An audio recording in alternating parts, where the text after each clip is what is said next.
Subtract 87.58 from 100 using long subtraction. Line up the decimal points in the same column. Add placeholder zeros so both numbers have the same number of decimal places.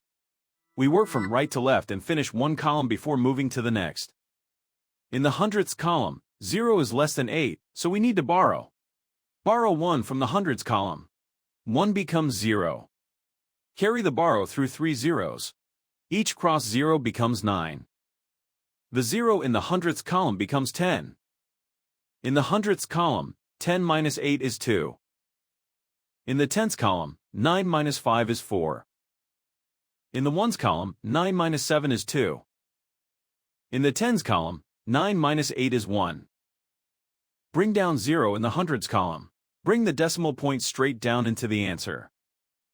The final result is 12.42.